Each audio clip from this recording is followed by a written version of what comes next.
and welcome to my live, which I've not done in a very long time. And so today I'd like to talk about what is life like these days? What is life like here in this place where I live? And to whoever can guess where it is I live, you win a prize. And if anybody wants to get on a one-on-one voice call with me on my website, I have all the information on how to do that. You gotta book it. The reason why I would like to do more voice calls this specific month is because however many voice calls I get, if I get 3 voice calls, I will donate 150 of the money that I make from those voice calls to people that are in need here in the United States. Because there's actually a lot of people right now that are in need for support financially. And it kind of breaks my heart to see it, and I really don't want to put anybody in a victim image, because that is not serving anybody. Holding people in victimhood is not empowering them. And I do think it is important that we, as American citizens, I find that very funny to say that, look out for each other and actually feel that, we are in this together. And whatever we all can do to support each other, let's do that. Whether it's just,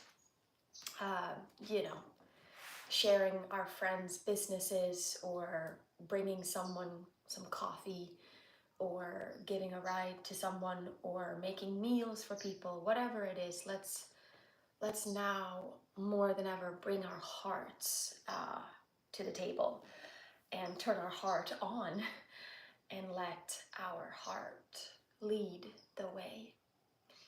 So what's going on these days? I don't know. Let's see. Let's talk about it. But first, I want to ask anybody who's tuning in right now to give this video a like.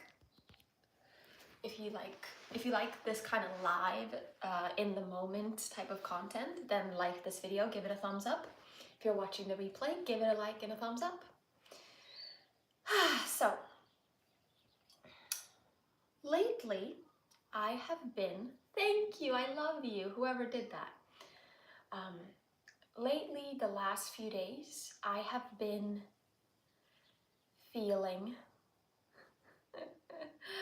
a little bit emo.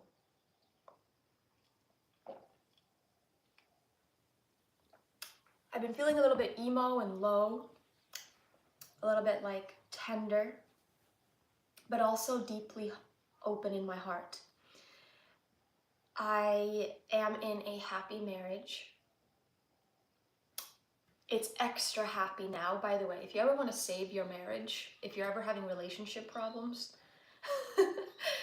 start giving your attention and your focus to something that is precious and important, versus be continuing to fixate on the little stuff, the little, in some ways, very unnecessary stuff in your relationship. Like, there can be so much attention and focus given to what our partners are doing or are not doing, versus just looking at, well, where am I at in my own energy? What am I doing with me and my energy and my presence? Am I showing up in presence? Am I going deeply within myself? Or am I just demanding that others will do that? So what I have been doing lately is feeling a little bit emo, like I said, tender.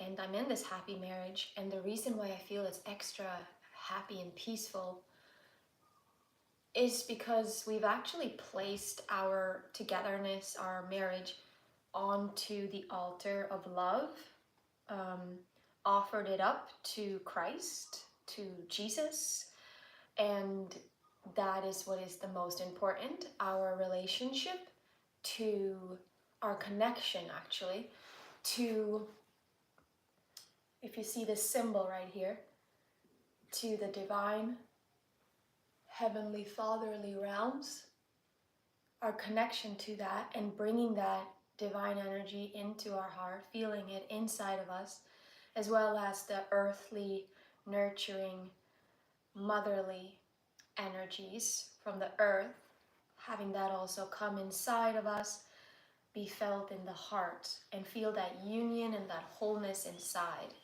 That is what we in a relationship are doing. That is what we prioritize. Number one. If we don't have that, we don't want to be in relationship, because that is the foundation that we care about, remembering our wholeness. Because we're not here to be people that want the other to be exactly how our ego wants him or her to be, and only then will we be happy, because the truth is we'll never be happy then. Even when they are exactly as we say we want them to be, it will not be satisfying. So something me and my partner have been doing lately is studying this book every morning, every day. Since the 1st January, we've been reading a lesson every day. Today we are on lesson, I think we're on 14 today. Oh shoot, did I not have a bookmark? Oh yeah, here it is. Yeah. One moment. Yeah, so been studying the Course in Miracles. Also, there have been some really beautiful men in my life lately that are not my partner, that have touched my heart. Just feel blessed to be surrounded by really beautiful men that are really doing everything they can to be in their heart and also in their powerful, centered, masculine. I feel really grateful for that, to be surrounded by men like that. There's an abundance. Well, specifically, I feel like there's 2 other men right now besides my partner that they touch my heart. And I notice this pattern in myself where I'm like, ooh, I gotta hold back. I can't go too deep, even though I see that we could, because it's just naturally happening that way. But I don't want to go too deep because, well, I have a partner and I'd like to leave space. I'd like to leave space for feeling a lot more what makes sense. I don't want to rush. Whoever's watching right now, please let me know where you're from and what your mood is right now. Are you thumbs up, thumbs down? Are you in the middle? And by the way, I have a bag that's for sale.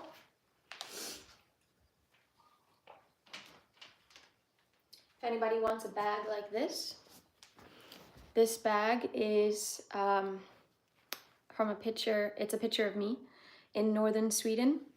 It's very, like a shopping bag, or can have things in it. So you can have a bag with a Swedish girl's naked body on it if you want. This one is $222, and it comes with a signed letter from me, a handwritten letter. So $222, and I will ship this to you wherever in the world you are. Looks like this. It's cute. It's very cute, just so you know. $222 for the lucky person.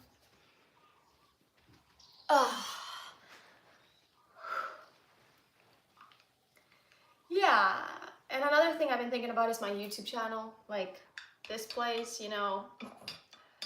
I don't know what happened, but I just got a bunch of subscribers that one time I showed up in my underwear on a video. I had no idea. I was just talking about a subject that was alive in me at the moment, the curse of beautiful. That video gave me a bunch of, subscribers, I guess, yeah. And, all of this realm here is really not the real world that sustains me and nourishes me, so I don't really take it so seriously. I really don't. And I find that that video that I made, The Curse of Beautiful, brought about a lot of attention, and it was attention from men, right? So I thought to myself, you know what? Is this really valuable? Is this really what I want? And then I realized, I'm like, it's not interesting to me. So as you might see in some of my coming videos, you'll see that I'm not editing anything. And I'm going to show you the ugly, the angles that are not pretty, so that those who stay, I know, are here for something more than just some object that they look at and get off to. You know what I'm saying? There's something about me and my energy, and when I feel a man starting to look at me as a pretty thing, or if he wants me to be beautiful for him or sexy especially, I freeze, I get weird. I'm like, what the fuck? I simply love being alive and radiating and exploding in bliss and in this celebration energy of being alive. And one time I was dancing. I was dancing at a gathering, at a party with my friends, and one of the guys who is my friend said, "Hey, come over here and dance for me," he said.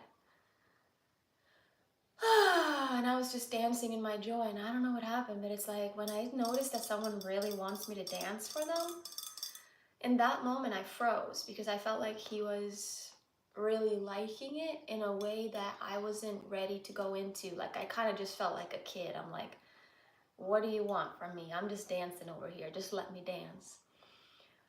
I would love to. There's a quality in some women which is so sexy and so beautiful and so powerful, to be honest. Like, I love this quality in women.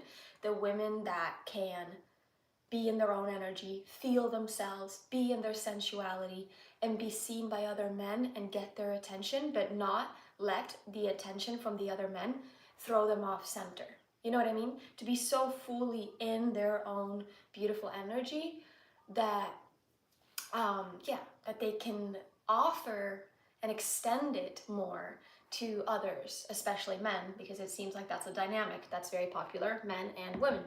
And I'm not shaming it for 1 second. I am just expressing that sometimes I feel like a 13-year-old, like I feel like a little girl and then that's what makes me uncomfortable. But then I'm also like this mature woman, you know what I mean? And I'm also like, in some ways, you know, we all have our different aspects, right? It's like I'm a Christian nun, but then also sacred slut, you know what I'm saying? It's like everything all at once, and I'm not always going to be in the same part. So, I have girlfriends that are strippers. They're strippers. They travel to strip clubs and make a lot of money doing that. And one of them was asking me, she's like, do you want to come with me to the other island, to the island that's more like a city, and perhaps join me in the strip club? And I was like, shit, man, I don't know about that. I mean, I would do it for pure fun. I would do it to offer love and presence to any man that I encounter. And I feel like my dance would be, I don't know how to like dance sexy necessarily. I know how to dance and let the erotic energy that is me and let the aliveness that is me move me and turn me the fuck on. I know how to do that. But I don't know how to just be a sexy object for people. And if I notice that that's a dynamic I'm getting into, especially here on this YouTube channel, I feel like a no. And so I noticed though that there's like this part of me, this is like shadow shit right here. We're getting into shadow shit right here.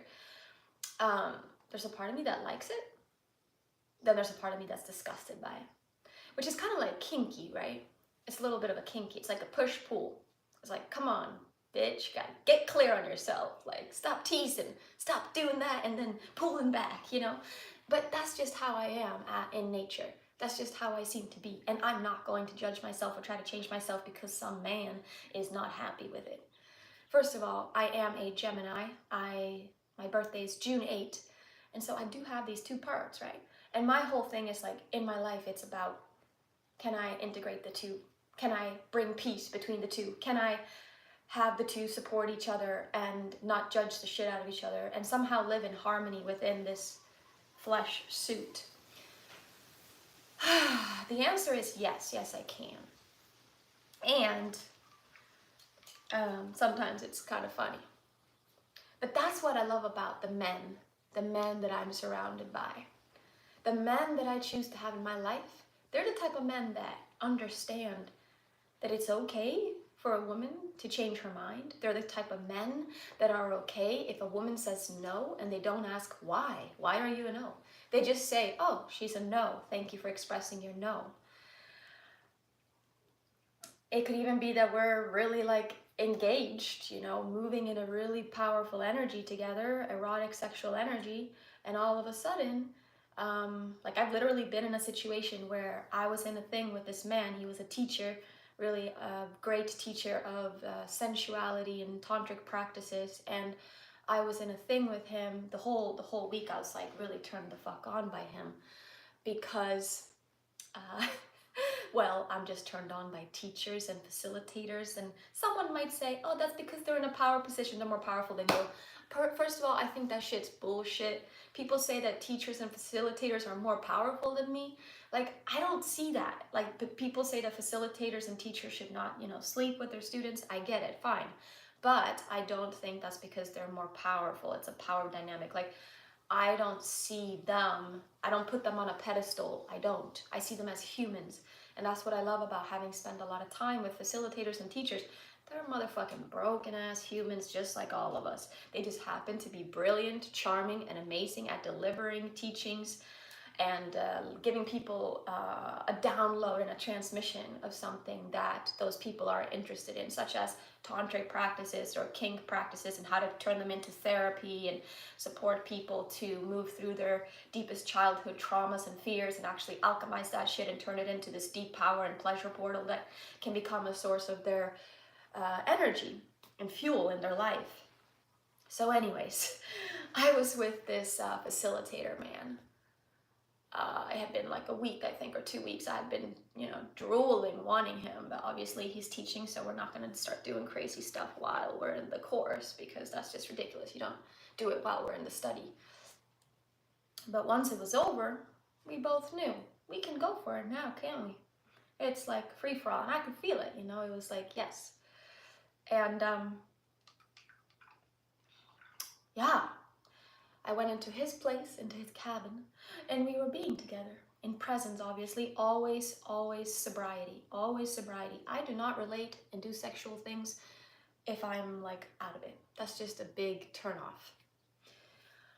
So we were together, we were making out, blah, blah, blah, you know, just really exchanging a lot of beautiful energy. And my yoni was so wet, dripping wet. I felt so alive and good and grounded in my body. And then his lingam, by the way, means penis. Yoni means pussy. In case someone doesn't know about that. And his lingam came to my yoni, like touched my yoni. And he stopped and he paused. And he said, he looked at me, took a breath, and I looked at him. And we met each other's gaze. In a moment of pause, I felt his lingam there at the entrance of my yoni. And I felt his presence so deeply. And I felt myself present so deeply. And in that moment, he asked me, may I enter you? He said, may I enter you? And I took a breath. I was like, felt such joy and that sexy, awesome fucking thing of asking and shit, like being so attuned to my temple, to this body. I felt so grateful for that sensitivity, for that honoring of me. Those are the only type of men I would relate with. And I got to feel it. And to be honest, the first thing that came from my yoni, from the whole of everything, was that from the deepest truth part of me was no. And so I just said it really calmly, no, with a smile. And he looked at me like, okay, thank you. Thank you so much. And then I told him, I was like, whoa, I was kind of shocked with that answer, but thank you so much for asking. And he's like, oh yeah. He's like, fuck, I trust you so much more now than ever before because I know you have your no in you. And then we just continued to be together and cuddle and just lay in this floating of divine bliss together. And then we went to the hot tub and was in the dark under the stars. And anyways, what I'm getting at here is women might be a yes, I might be a yes, I might like it in the moment, I might be a sexy ass sacred slut one night, next day I might not be in that vibe at all. So always come towards a woman, or a man for that matter, with attunement and with care about, yeah, where's this person at? Obviously not overdo it, not be like scared, like, oh my god, I have to be careful. Sometimes we just go at it and that's fine. But there is something about stopping and pausing before we just go towards something and, or say something or send a fucking picture. There is something sexy about asking first because you want the person you're sharing, whatever it is you're sharing with, to receive you, right? That's just how it is, you know? If you're feeling what I'm putting down, give me a like. Put a thumbs up on this video, would you? If you're feeling what I'm putting down. I don't know if anyone gets this shit, but that's just some of my spiel today. I forget what I labeled this live video. I totally forgot. This early AM, I am drinking Peruvian coffee with a little pinch of baking soda in it and cardamom and what do you call that? Homemade MacNut milk. So it's a naughty pleasure or guilty pleasure of mine. I'm joking, it's not that guilty, but it's definitely like a thing to drink coffee. I normally don't drink coffee, but I love coffee. It reminds me of my grandma, it reminds me of Sweden. It is, yeah, it's really yummy. And I'm going away soon to a really intense group workout class. So I'm just like, yeah, getting perked up. Okay, so I was talking about what's been going on lately. Is that the title of this video? Oh, thanks, Michael, you get me. And I do see there's other comments here, but I might get distracted by the comments, so I'm scared to look at them. The first, I'm from New Orleans. I live in Dallas area and happen to live in Stretch Union. Just trying to bring. Okay. Yeah, sexual energy is just life force energy. Yeah.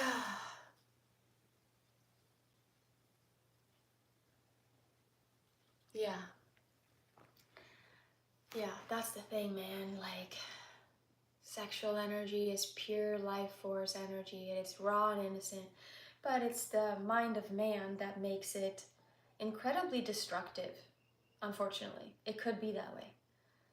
But really, when we're with the right people, when we're with the magicians and the angels and the werewolves that are like the conscious werewolves, the ones that have really owned their darkness and shit, and the beasts and the jaguars, the black jaguars, when we're hanging out with them, sexual energy becomes the most nourishing food there is. And it's really not about getting anything from anyone or trying to grab someone so that I can get my pleasure on.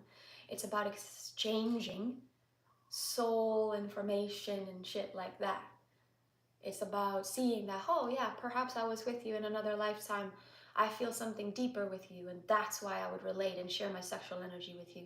I would not just share that energy with anybody because of purely pleasure.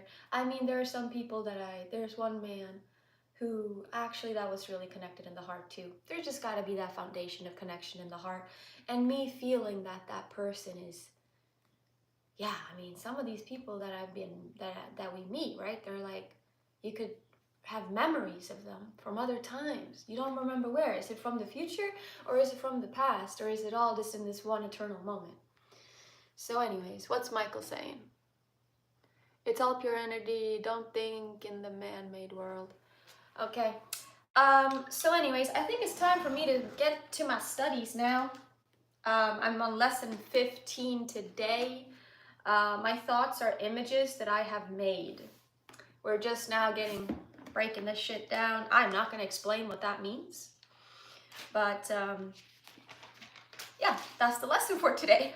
I am a student, not a teacher of this book. I am a student, not a teacher of this book. Sometimes you may notice me sharing videos, talking about certain themes around that have to do with the Course in Miracles, but it's not me teaching, it's me actually talking and sharing, because it helps me perhaps to deeply more understand it myself or get it into my system more. Obviously, applying it is the best way in the moments when we feel shit and we notice the ego could act up in those moments, to just apply the daily lesson. So I'm gonna turn this off now, and I'm gonna go and apply this lesson 15.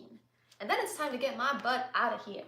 So thank you so much for your presence here. If you were here, I know that I was probably just speaking to myself, and I don't mind. I am not here to, I don't know what I'm not here to do, but I don't mind talking all to myself. I think this is a practice for me, just doing lives, because there's something about live, it gets like a little nerve-wracking. I'm like, how do I act? How do I be? Shit, you know? Like, how do I talk? Do I talk normal? Do I just let shit flow? Or do I try to put on a show? I mean, I just don't know. I feel like it's all a show. This whole human being is a show. It's all just a show that the one that we all are is dreaming. We are dreaming that we are all these separate individuals here, that I'm a woman that you are watching through a phone screen or through a computer screen. We believe in this dream. That is the number one reason, cause for separation. I mean, for suffering. It's this ego dream that we believe is real. The sense that I'm a woman and I'm a body and I'm a woman and I can be harmed. That is the number one cause for suffering, because it's such an illusion. This is a projected dream. This is not the reality that is the most true and eternal. And I choose that reality. And I'm not here to spiritually bypass or avoid, but I am here to actually see what's really real and to truly see reality. Just like that day when I had my near-death experience and when I died, when my heart stopped. That was the day that the light revealed itself to me, and it was all around me, and it was the most love. It was 10 million times more feeling of love than any love I've ever experienced in this world. It was better than any sex, anything pleasurable in this world, to experience who we really are, the eternal self, Christ, consciousness, and that pure light. To feel that in that moment is what completely changed my whole life, and that is what I'm interested in now, far more than I am in any man, woman, or any worldly pleasure.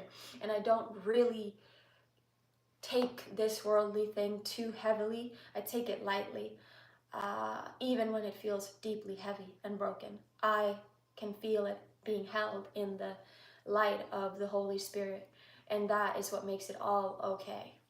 In fact, yeah, if this body right here would, go away, take its last breath, just know that I haven't gone anywhere. Who I really am has not died. There's no such thing as death. But if this physical form leaves, just know that you can celebrate a lot, because I live, we live, the one that we are lives. I'm not even attached to this. This is a light outfit that I'm apparently witnessing, but at the same time, there is a reality that's right in front of our eyes, but we can't see it because we give meaning to everything we see. We give labels to everything we see. We have our stories. We think we know reality. All this shit, right? I think that I am this physical body and that I can be harmed, and that there are some men that are dangerous and that want to do harm to me. Like, that's a big illusion, but I'm also playing into it. So you see, but it's good to acknowledge our own insanity. The first step is to understand and to see we are insane. There's a thought system of the ego that is total insanity that we have been operating from for a very long time. So our responsibility now is to choose love over fear again and again and again and again and again, every day. You know what I'm saying? So, because there's only two emotions at the end of the day, love or fear. Which one are we going to be in? What do we want? What do we choose in our lives? Anyways, I'm going to go now. Bye-bye. Da, da, da, da, da.